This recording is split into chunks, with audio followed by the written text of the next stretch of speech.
The views expressed in this program do not necessarily reflect those of this station.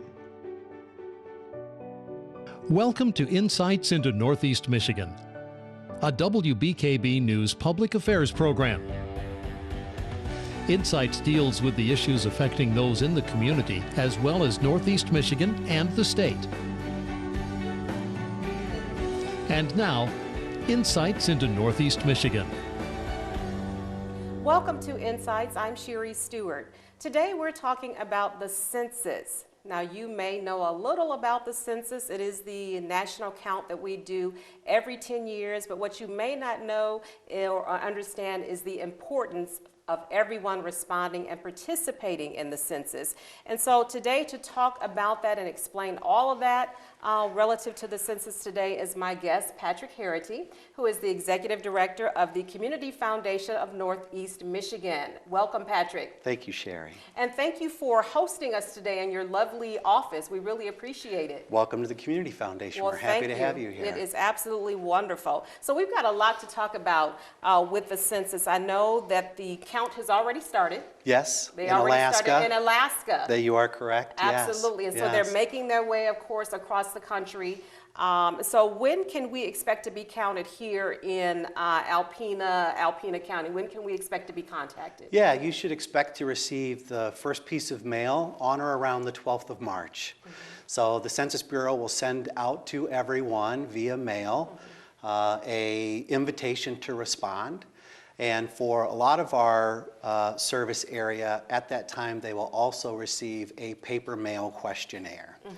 So the census would like you to respond in one of three ways. Okay. Internet first. They'd like you to respond online. Okay. You can also call in, or you can also send in a mail-in application. Okay. And so you said mid-March. Mid-March will be the first wave that comes out.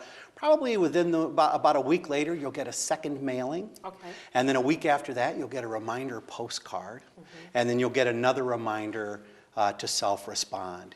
If after that you haven't self-responded, then there's a good chance you may have a census worker coming to your door to get the response. Okay, absolutely. Now, it is so important that we do respond. We Yes. hear the census, every 10 years we do this count. Yeah, And so sometimes we may not always understand the importance, the Sure. economic impact Yeah. of the census. So Yeah. tell us a little bit about that. Yeah, so the census data is used for all sorts of federal funding programs. Education, Yeah, absolutely. meals. When you look at free and reduced meals in schools, it also supports maybe Meals on Wheels or some other nutritional programs. Hospitals, Medicare, Medicaid, roads, bridges, infrastructure, Yeah. broadband. Sure. I mean, the reach is significant. Also beyond that, private industry also looks at some of that track data. I mean, they don't get individual information, but Sure. they have access to numbers, and it influences sometimes where businesses relocate or expand. So there's a lot of different impacts of the accurate census count. So there's a lot riding on the census economically. No question. Absolutely, No question. absolutely. Yeah. So the state of Michigan in 2015, $14 billion in federal aid came to the state that year. wow. Yeah. And so that economic impact, so with one person not responding. Correct, Okay, yeah. what is the economic impact there? I believe there's some numbers tied to that too. The number I've seen is about $1,800 per person per year. That's a significant impact. Yes, it is. Over a 10-year Yeah, period of yeah. time. And there's also representation is based on the census. Yes. So that's another factor that's impacted by the count. Now, when people start receiving that mail piece, as we said, about mid-March or so, around March 12th Yeah. or so, what types of questions help us understand that? Because we don't want people bamboozled or flim-flammed and think that they're being contacted by the census, and it's not necessarily the census. So Yeah. So really, the census this year is 9 questions. Okay. Takes about 10 minutes to complete it. Okay. And as you said, it happens every 10 years, so it's going to impact funding for 10 years. For 10 years. Yeah. So they're really looking at things like head of household, how many are living in your household, It doesn't get into questions, so this is one thing when you talk about being bamboozled or flim-flam. You'll never be asked for Social Security Right, number. that's important to know. You Yep. will not be asked for your Social Security number. That is correct. They will not ask you to make a donation. Okay. It is non-political, so it's not affiliated with a political party, and they'll never ask you for banking information. Right. So what I would want to assure everyone is that it is a secure and confidential process. And that's really important for populations to know, certainly those that are most vulnerable, Sure. may not be comfortable answering questions, but you want to make sure that they understand that we're not asking for, or the census will not be asking you for that private information. That is If correct. you are being asked for that information, then you should know that it is not a legitimate census worker. That is correct. Yeah, that is correct. Very Yeah. important to Yeah. know. Our hard-to-reach populations or critical populations for our region are the elderly, children, young children, those in poverty, and the homeless. So these are kind of our historic hard-to-reach populations that we're really trying to make sure we get an accurate count on.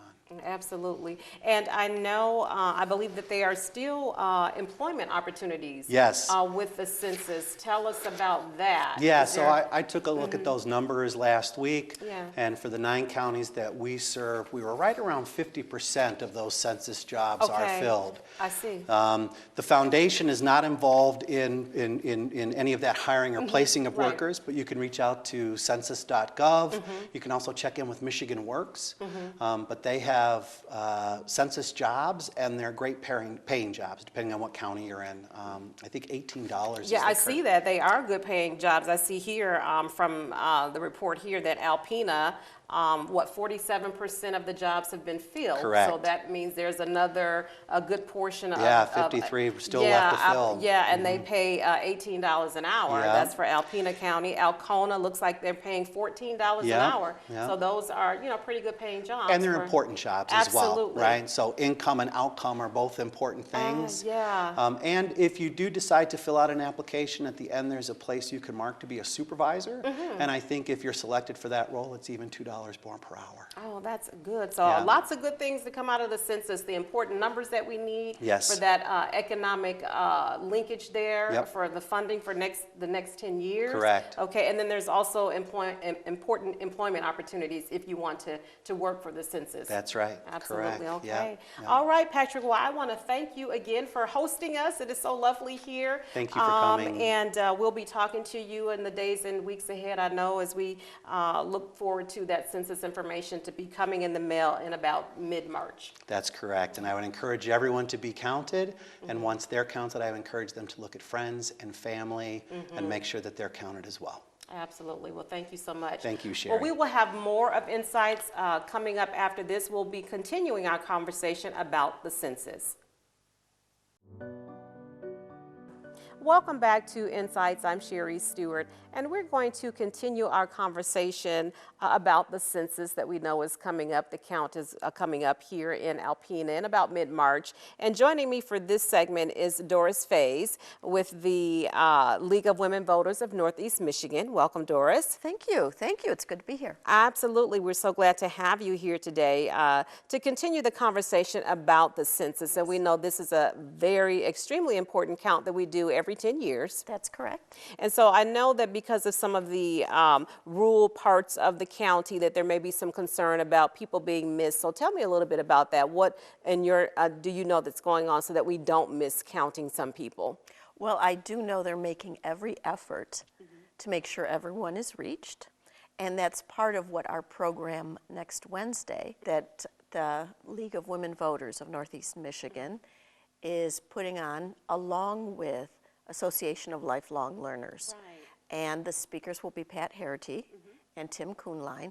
So basically, our as the League, we have a real educational focus, and we want to make sure that the word is out there about the importance of completing a census form and to make sure that everyone is counted. Because we were talking earlier is that there is such an economic impact associated with that count. It's not just counting, there's dollars behind the Yes. number. So tell me a little bit more about that. I believe you were saying that even our first responders, that it has an impact with that. Yes, because emergency organizations will need to know about addresses and about to make sure that they have enough resources to address any issues. And I don't want people to worry to think that, oh, if I fill this out, everything's going to be out there. There Right. is such a confidentiality issue. But it's important to know how many people our community has. Right. For all kinds of purposes, for redistricting, for schools, for police and fire protection, and even for businesses to know how to plan for the future. Is Alpena a good place to come? We hope they all do. Absolutely. But they need accurate information, and they use it for grant writing, for all kinds of purposes. So we really are encouraging everyone to be counted and not to ignore Right. their We census. want everybody to self-respond, to respond. Absolutely, yes. Now, your event that's coming up this week, Wednesday, Yes, what time does it start? it starts at 7 p.m. Okay. It is in the upstairs room, the Judy Stillion Conference Room of Alpena County Library. It is open to the public. Free to attend? Free to attend, absolutely. And there will be more census information and presentations by the two presenters. Absolutely. Now, what kind of questions are you already getting? I believe some people are already asking questions, have some concern, or just some general questions about Some it. general questions are, is it just for citizens? And it's for residents. And that's a good point to make. It's not citizenship-based, it's resident. It's a resident, and that's a constitutional mandate. That's nothing new. In our Constitution, they mandated that every 10 years the population would be counted. And that continues unto this day. Until this day, And right. it is so important that we get an accurate count. Redistricting depends upon it, and lots and lots of federal dollars are at stake. So we definitely want people to come out to be educated. Yes. On this coming Wednesday, February 19th at 7 p.m. That's correct. Okay, and it is free. It is free, absolutely. Okay. And what other information do you think people should know about the census? That information is, sometimes people think that they're giving away super sensitive information and Oh, yes. concerned about that information falling into the wrong hands. So what comfort level can you give us on that? I can say that census workers take a vow of confidentiality, a lifetime vow of confidentiality. And there are serious implications should someone be tempted to ignore that. They are doing everything to keep the information confidential. It will go to no one else, so it doesn't go to any law enforcement authority. It doesn't go anywhere. They just want an accurate count. And I understand concerns about privacy sure. because we've all heard horror stories. Absolutely. But the census is confidential, and the information should never be sent out to any other organization, legal or otherwise, to use the data for anything other than counting purposes. Other than counting purposes. Just counting, yes. And then into this, what Patrick and I were talking about earlier is that the type of questions that you will be asked. So there's certain questions that you should know that you will not be asked. So you will not be asked for your Social Security, Exactly. that personal banking information. You won't be Right. asked those types of questions. Nothing personal in that regard. They just want to know people, where they live, and how many live there. And it's not based on citizenship. It's based on residential status. So children are counted. Students are counted. I know that at ACC we have some international students, and those who are living in our community will be counted on that date. So it's a very, very important work that we have coming up. And it's keeping Yes. you guys busy. You have a busy Very calendar busy. We this have year. a lot going on. Of course, 2020 is a huge election is. year. I just sent in my application to vote for the presidential primary, but we have primaries, we have that huge general election in November. We do.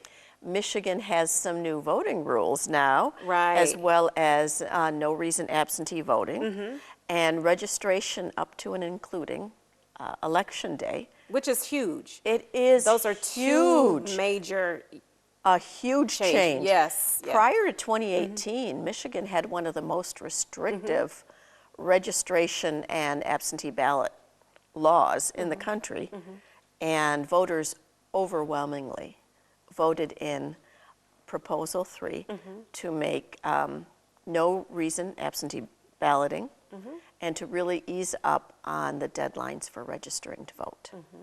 So those two significant changes are keeping the League of Women Voters very busy, in addition to the census. Yes, and clerks across the state. Absolutely, absolutely. Well, Doris, I want to thank you for being my guest for this segment to talk a little bit more about the census and what people can anticipate. Hoping everybody comes out for that on this Wednesday, the 19th at 7 p.m. to learn a little bit more about the census. Thank you so much. I enjoyed being here. Thank you, Sherry. you. Thank you. Well, we'll have more of Insights coming up right after this.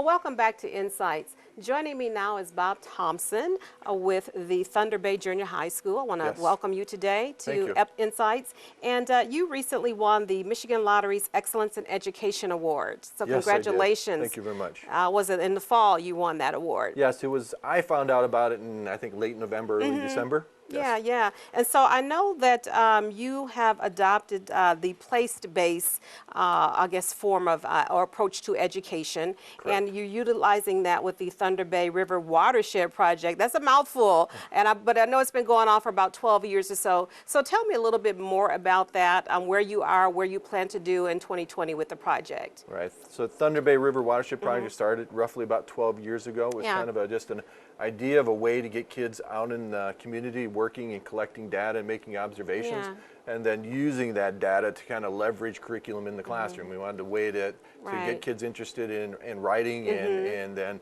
reading and researching. So it was allowed us to use what was happening in the community, from invasive species to plastic pollution to just the economic need for the river. And so all of those little projects that we created kind of all focused around the river and fell under what we called the Thunder Bay River Watershed Project. Yeah, and I love the fact that you say that you utilize the resources in the community.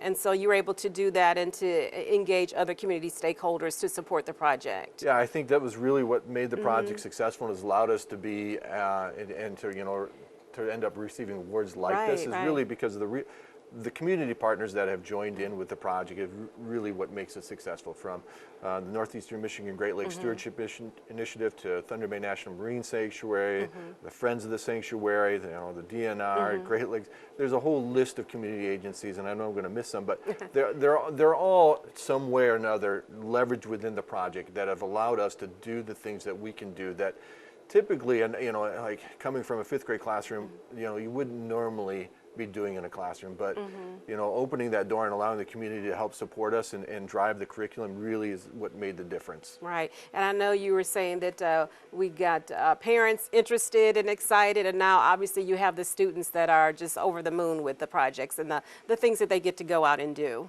Oh, absolutely. When kids, you know, they get out there and you're on the river and you're asking questions, those questions come back into the classroom, and then those questions allow kids to start researching and writing, and it really allows for a lot of language arts opportunities to apply science and social studies and economics, and within the context, but the most important part is it coming from the kids. The kids are driving it, and so it's not me giving them curriculum and telling them, here's what we have to do today. They're coming to me and they're saying, hey, we're really interested in this. Yeah, it's and really we research it. Yeah, it's really a hands-on approach, really exciting hands-on approach. Absolutely, it allows for a lot of different approaches. So if there are children that are more language arts approach that want to write and do that, they can. And then there are kids that are more making and creating type kind of kids. We can provide projects and things that need to be made, from test equipment to developing different kind of research methods. And so all of those work together. And so we were able to make the classroom kind of suit the kids' talents, if Right. you will, what they're best at, which works really well. Right, right. And I believe that that probably boosts their confidence too. Because what science can be a little bit intimidating sometimes. Oh, right? absolutely. Yeah. You know, once you get a kid engaged and they're excited, they're, you know, the success they're going to have is going to bleed over into other curriculum areas. Absolutely. Now, what are some of the projects that we might see the kids engaged in as we go on into this academic year? Well, this fall we managed to get, I believe, 12 classrooms out doing water testing. So with the Nemiglissi and Thunder Bay National Marine Sanctuary, we were able to use those partners to help us host other teachers out. I mean, as a Yeah. fifth grade, I'm at the junior high now, so I don't really have a classroom to do field trips with. Okay. But what we're able to do then is use the funding that we received to get other classrooms out there testing. And then those kids are out doing the water testing, collecting data, and making observations. Yeah. And then that data comes back to my classroom here. And hopefully within this context of what we're doing now at the Thunder Bay, or at Thunder Bay, we'll be able to use that information to start doing some research projects here as well. Right. That's really important for the environment, is to have kids engaged and see what role they can play. Oh, absolutely. They take ownership in the community. Yeah, that's really important, really important. You know, that's the basis for place-based. We want students to become involved in their community. We want them to take ownership, and we want them to be the ones that, you know, later on in life will come back and live in the community and be people that are concerned about making sure that we sustain our local resources, and that those things that we love will continue to be here after we're gone. Absolutely, very important. Now, I know you have 12 years of experience with this. Are there other schools or districts that are trying to model or pattern after what you have developed here? Yeah, as well, through our partnerships with the Thunder Bay National Marine Sanctuary and their outreach, and through Nemiglissi's outreach, and through NOAA, they've been able to use the lessons learned that we've, you know, our things that were successful, things that weren't so successful. Right. They're able to use those lessons learned. It's not me actually going out there, but our partners can take that information, and then they spread that information out to other schools that are interested in doing projects like this. Now, what would you like to see, Bob, in a perfect world, what would you like to see come of all of this work and all of the integrated efforts with the students and parents and other community stakeholders? Well, I think for the most part, I'm fairly excited about where we're at right now. I think what we're doing with our community partners is keeping us busy enough, and we're getting lots of students out there doing this type of stuff, and it's already starting to spread to other districts and areas. And we hope just to be able to sustain it is really what the goal is just, I think we're in a good spot, and now it's about just sustaining, maintaining, and hopefully continuing to keep kids interested in their community, and keeping an eye on conservation and sustaining our freshwater resources. Right, and understanding the importance of that for the Yes. long term. Absolutely. Well, we want to congratulate you again, Bob, on being Michigan Lottery's Excellence in Education Award winner. Thank you very Best much. of luck to you, the students, the community stakeholders, the parents, and we look forward to seeing more from this project, the Thunder Bay River Watershed Project. Thank you for joining me today. Thank you very much for the opportunity. All right, so this has been Insights. Thank you for watching. I'm Sherry Stewart. Insights into Northeast Michigan is produced by WBKB News. If you have any comments, suggestions, or topics you would like to see on a future show, please email WBKB News. This has been a production of Thunder Bay Broadcasting Corporation. All rights reserved.